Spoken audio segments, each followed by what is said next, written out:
In today's episode of the Platform Presents podcast, I have a very interesting guest here with me today. I'm with Alessandra Colaci, who is hailing over from MailShake. So if you are doing outbound by any shape or form, I'm very sure you've heard about MailShake. So we're very excited to have Alessandra on the show. She's the VP of Marketing, and today we're going to learn all about how she thinks about digital growth. So welcome to the show. Thank you for having me. Awesome. So I don't know if you guys need an introduction, maybe a brief one. Give us a 360 overview of what MailShake is all about. Yeah, I would hope our reputation precedes us. We definitely are, very active online. But if you don't know about us, we are, basically an end-to-end solution for outbound outreach. And so what that usually entails is cold email. We also have a dialer if people are doing calls. They can set tasks and do any kind of, social outreach that they want to do, things like that. So the use case would be if you're looking to get leads for your sales team or really build your revenue through getting, in front of ideal customers, then you would use MailShake to do that cold outreach. Very good. And who would be a typical user? Is that like a lead generation agency? Is that, a salesperson? Are those marketeers? Like what, who's using MailShake? Yeah, so all of the above. I mean, really our kind of bread and butter has been a mix of marketing agencies, sales teams. We've had software companies, and then we have some others in the mix that are kind of, more local businesses or trades or things like that. But really our focus is on small and medium businesses. And then we, do a lot in terms of helping sales teams educate their internal teams, even if they're small, even if they have a founder that's doing sales. And so really like the initial phase of ramping up any kind of sales program, but especially an outreach program. Mm. I mean, we alluded to your reputation online already a little bit. So I'm curious, maybe you could tell us about the journey, the typical journey, that's how somebody learns about MailShake and it's getting started. I mean, there's so many ways, obviously, but what have you found to be sort of the key acquisition channels?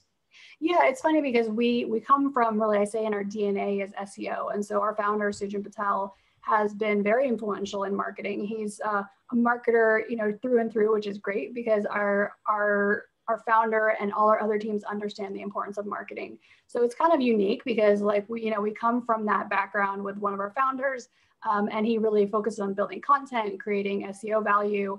And that was the last 3 years or so is really what we focused on. So when I joined, we looked at diversifying channels a bit more and seeing if we could add in paid ads and, just different types of content. So we still are strongest in terms of SEO, content production. That's really, where we get the most kind of people looking at our site. And then now what we're working on is bringing that kind of down funnel so that people can have content across email and a lot of other different touch points that we haven't focused as much on previously. Mm-hmm. Okay, super interesting. Now, we have a lot of marketers on the show, and they always tend to be super critical with their own websites, especially when they're very inbound driven. What's your take on it? Where do you see sort of the major strength of the website, but also the major room for improvement in your perspective?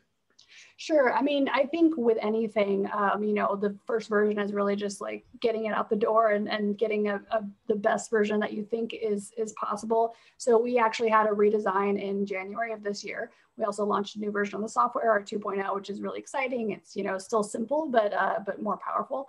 And so at that point, we launched our new site, and it was taking factory and feedback from the sales team, support, really a lot of different people who contributed to the messaging and things like that. But I think like anything, we've been really heads down working on, all the other pieces now after that. And so I think it's like, how do we evolve that from the very high volume of top of funnel content that we have? We look at that and we have something that I think a lot of people would dream of is really just this great volume of traffic. And that's something that's a huge asset. And we really put a lot of time and effort into that. But then breaking that down into each page and how it converts and each kind of asset and how that converts is where we're heading. And I think that's something that, of course, is always going to be the case with any company. But I think, it's a better problem to have than to not have the traffic. That's a nice place to start from. Makes sense. So it sounds like you're getting very sophisticated when it comes to conversion rates, even on every sub-page you going into detail there. Well, I would say we're very much at the start of that. So we kind of brought on, one of our efforts right now is to bring in join people to join the marketing team that are really just kind of owning each channel. And that's really early right now. We're a small team. We're a small team of, so I have 3 people on my team right now. And so it's more a matter of kind of looking at the low hanging fruit first and then getting into really the detail. And then we're hiring for another person right now for growth marketing as well. So I think when we get to the point where we're at that high production cycle, which we've gone to now, where we're able to really produce content at scale every month, especially in the last couple of months, that's the foundational work that we need to then get into each kind of nitty gritty detail after that. Very cool. Let's switch gears a little bit and talk a little bit more about marketing, a little bit more generically, also from your personal experience, right? Across the different roles that you were holding for head of growth or head of marketing, all different roles that you were holding. What have you found to be is the challenge as a marketer when you want to bring in innovation into the function? Like where are the bottlenecks typically? Yeah, I mean, I think the biggest challenge in all my roles, like I usually, as a marketer, you end up a lot of times at roles that you don't necessarily, you're not the target audience. The target audience in our case is sales. I've been in previous roles where the target audience is real estate professionals, things like that, that I'm not necessarily in that world. And so I think the key thing is seeing, really getting into their day-to-day and being able to say, what's important to them, what are the roadblocks for them, the pain points, the actual feeling of the things that they're going through, and then conveying that in the messaging, the content, all that kind of stuff. And so I think when I've been able to capture that effectively and really tie into that well, it works very well in terms of the marketing conversion and just also the education and thought leadership that you create in the marketplace. The conversation in the podcast, depending a little bit on whether companies have been more SEO focused or whether they've been more paid focused, also evolved a little bit around customer acquisition cost. And it was quite interesting to see that teams put a very different intensity and focus into that topic. Like, how do you think about customer acquisition cost? Yeah, I mean, I think at our stage, so we're self-funded, and so obviously we're not going to be spending $10,000 like some of our competitors do, per customer. And so our sales cycle is much shorter. It can be a month, it can be a couple of weeks, and we look at really like how do we break it down to, even if it is something that's beyond our cost for their lifetime value or things like that, if at least we're learning. So that's a little unique to our team, is where I value learning instead of just like, hey, literally making us a profit on every single customer. And so, that might be something where we're losing money at certain points. But let's say we're rolling out a new channel. At that point, we may say, okay, we can increase our customers acquisition costs for this channel, or, overall with paid ads or things like that. And then we just kind of adjust as we go along. And I think it's important to set a goal though over an X number of months to get back to that point where you're like, okay, now we are back to like the ideal ratio of that at that point. I see.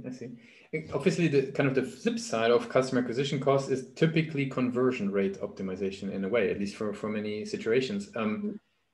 Where do you see typically the challenges, given, there's, you guys, for example, have a lot of traffic, like how do you think about conversion rate optimization as a sort of discipline in a way in marketing?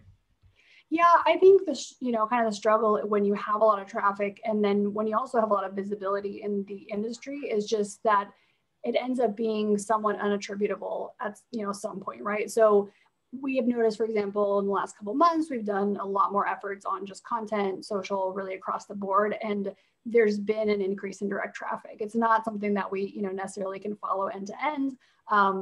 Over time, we ideally will get better at tracking kind of the multi-touch journey for those people. But right now, we keep on kind of almost like putting our finger in the air and saying, oh, seems like our content's working well because, we have the metrics that are improving on certain things.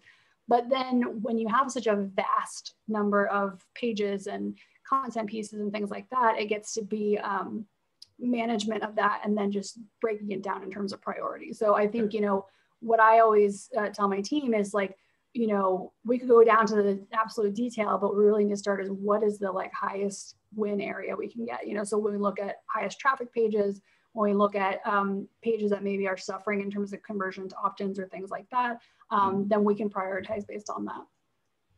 Makes a whole lot of sense. And it's a kind of a new edge that you're bringing in there, where when the traffic is that big, then it's really about the key pages and getting them there right. Super interesting. Let's switch gears, because we love to talk also about the people behind the strategies, the optimizations, the pages. So I would be curious, right? There's tons of marketing content out there. How do you sort of decide what to read, and how do you filter out, and how do you, get through the jungle of content when it comes to digital marketing for yourself? I mean, I think there have been people I trust because I really see them getting results and putting into practice. So, that might be email specifically, like Chase Dimond is someone that I follow for email. He's more e-commerce based, but I think that the principles of that are really important for each channel. Or there might be people that I look out for paid ads. And so I think really following leaders in each specific area and channel is important, because, they're constantly talking about that one thing, I think, versus people are talking about like broad kind of marketing, things, or on in SEO, Ahrefs is a massive, I think all of us that are very heavily focused on SEO are constantly consuming their content, and it's actionable, it's data driven. But also, I think as an example of kind of the ultimate for all of our as content marketers is their blog. And it's one of those things that weaves perfectly the things that people are interested in that specific niche, but also tying it back to the product and really like clearly showing how the product can be used for that skill set or that topic. And so, I'm kind of a fangirl with their blog, because it's the perfect example, I think, of that. So it's both a place I learn and both a place that I'm inspired by. Since we slowly coming to an end of the interview, would love to jump into our rapid fire questions to get to know you a little bit better. Are you ready for those? Yeah, let's do it. What's the last book that you read? Ooh, that's a tough one. I can't even think of the last book I read. Can be audio, can be...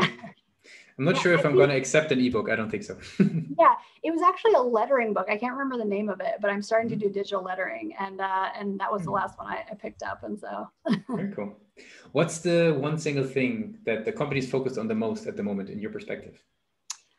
I'd say improving conversions. And that could be anything from opt-ins to actual demos or paid plans. If there would be no boundaries in technology, what would be the one thing that you would wanted to have fixed for your company today? Probably same thing, conversions. It'd be great to have that figured out. What's the last thing that kept you awake at night about the company? I think just there's endless possibilities, but how do we capture this really great asset that we have and do the right things by it. And if you don't mind, I want to do a little bit of a time travel with you. If we would go back to the days of the Art Institute of Fort Lauderdale, and you leaving the place, it's your first day, you're going out into your career as a marketer, what's the one advice that you would give yourself? Don't be afraid to fail. I'm a big believer in just trying things, being experimental, and really give yourself permission to be experimental, even if you're not in an environment that really encourages that. If you have to do side projects or things like that to be able to really try different things, then it's always something you should be exercising that muscle constantly. Very cool. Alessandra, I really appreciate that you took the time with us today and showed us about the world of MailShake, showed us about your perspective on digital growth and what it takes to be a marketer, with that amount of traffic coming to the page, but also your personal journey a little bit. So I want to give the very last word to you. If somebody would be forgetting what MailShake is all about, what's the one thing that they should remember? I think you can use this for simple outreach, for cold outreach, or anyone that you really want to get in front of to grow your revenue. Thanks a lot for being a guest on Platform Presents. Thanks for having me.